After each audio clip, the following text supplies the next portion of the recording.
Hi, my name is Pereira. I'm an occupational therapist and co-owner of Sensational Development Occupational Therapy. We're located in New York on Long Island, and I wanted to take a little bit of time today to talk to you about something that comes up very often with our early childhood population and our babies. And it also comes up in our older kiddos too when we do our intake history. It's a common conversation, and as a mom of 4, I also see it coming up very often amongst my peers and in various Facebook groups or other forums. Is crawling. Is crawling important? Is it okay if my baby skips crawling? How do I manage, and encourage crawling? Crawling has so many benefits that go beyond strength. So as babies develop, if they're given the opportunity, they're on the floor, right? Very often they will be doing tummy time, and they will be pushing up onto all fours. They're slowly starting to push up on their arms, getting their body moving against gravity. From a sensory system development, this starts to become really important in developing our body awareness, knowing that, and we'll talk more about tummy time in another post, but knowing that we are working against gravity, pushing on our muscles. How hard do we have to push? How activating those muscles.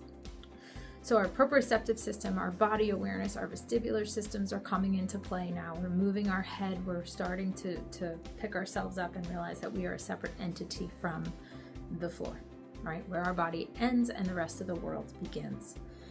As they get a little bit bigger, they start getting up onto all fours. They start rocking. They start trying to balance a little bit more before they actually become mobile, right? So crawling, yes, serves a purpose, right? It's mobility. It's getting from point A to B, but crawling's doing so much more than just that. It is helping us build strength in our proximal joints, our hips and our shoulders. It is helping with postural control. It is also starting to develop the hands, the intrinsic muscles of the hands. All that weight bearing is going to stretch out those intrinsic muscles and get ready to build the foundation needed for good fine motor skills as we get to preschool and beyond. In addition, now once we get mobile and we are moving throughout our environment, we're building our bilateral coordination, that back and forth, 2 sides of the body, coordinating the upper body, the lower body, the right and left sides of the body. We are driven by vision and moving. We might see a ball. Now we're able to get it. We've got independence. There's fun happening. We can explore our environment and aren't 100% reliant on our caregivers to help us with that. Our environment all of a sudden becomes so much more than it was. When we're playing on the floor as infants, you're bound to where you are, right? What's on your play mat, what's on the floor, what's available to you. But now you can go get the dog, you can go get the toy, you can chase after your siblings. So there's a lot of social development that happens with crawling as well. And another really key important thing that we talk about with crawling is reflex integration. So starting to move the body, turn the head, utilize our vision, we are integrating reflexes as we move through those developmental milestones.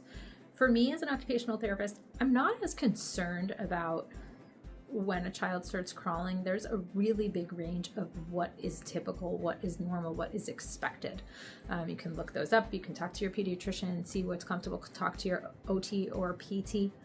For me, I like to see children spend time in those milestones. So don't skip crawling to go right to walking. I want to see you get on the floor. I want to see you using the right and left sides of your body together, weight bearing, picking your head up and exploring your environment. I want to see kiddos who are on all fours rocking and doing all of the preparatory work before they become active crawlers.